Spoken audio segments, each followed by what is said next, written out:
la jeunesse africaine. Il a bien fait de commencer par Ouagadougou, parce que c'est à Ouaga en 2014 qu'a commencé le printemps africain. Et c'est un signe pour vous. Mais à travers cette émission, je souhaiterais lancer des messages au président Macron. C'est bien beau l'économique. C'est bien beau d'avoir été accompagné par des patrons de start-up. C'est bien beau d'avoir parlé de l'immigration. Mais la question essentielle en Afrique, Monsieur Pujadas, c'est le politique. C'est la bonne gouvernance. Les colonies africaines ont donné à la France, en 14-18, en 39-45, des centaines de milliers de soldats qui sont morts pour la sauvegarde de la liberté, au profit de notre pays et de l'Occident. Aujourd'hui, la jeunesse africaine demande au président de la République française, qui plus est jeune, de les libérer du joug dans lequel ces populations, cette jeunesse vit.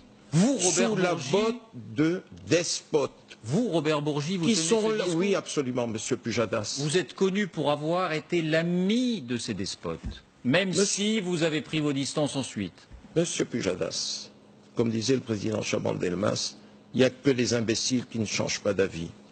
Et comme le disait le général de Gaulle, pour qu'une nation soit grande, il faut qu'elle épouse le mouvement général du monde.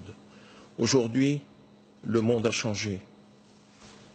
Le mondialisme exige des choses qui n'étaient pas possibles auparavant. L'Afrique doit muer d'un point de vue politique. L'Afrique attend de la France qu'elle pèse de son poids sur ces présidents africains qui restent 10, 15, 20, 30 ans, 40 ans, 50 ans au pouvoir. Monsieur Pujadas, le président Macron n'était pas né quand certains de ses chefs d'État étaient déjà au pouvoir. Bonsoir Fabien. Bonsoir David. C'est à vous. Bonsoir Robert Bourgi. Bonsoir. Cet été a eu lieu à Paris le premier procès pour des biens mal acquis, c'est-à-dire des immeubles, des appartements. Ça, ce sont des biens qui tombent par terre, des bouteilles d'eau. Voilà. Des immeubles, des appartements achetés par le vice-président de Guinée équatoriale, Obiang. La justice a estimé que ce patrimoine a été acquis avec l'argent de la corruption et donc il a été condamné à 3 ans de prison avec sursis.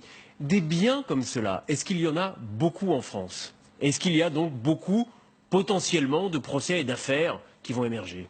Vous avez le Congo, Brazzaville, vous avez le Gabon, notamment les propriétés d'Omar Bongo. Et si l'on s'intéresse de plus près, je pense qu'il y a d'autres chefs d'État africains qui pourraient tomber sous la coupe de la justice française.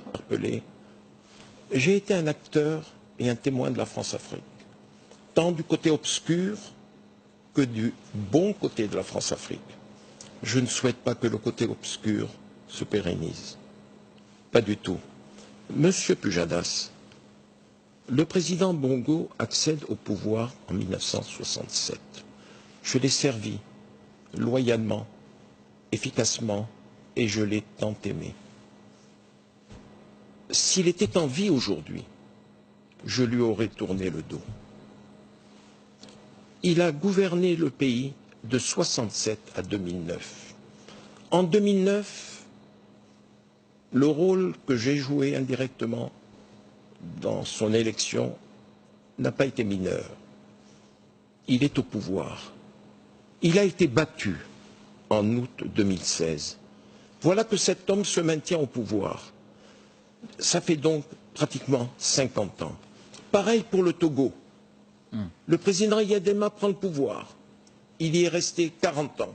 Son fils va entamer son 3e mandat.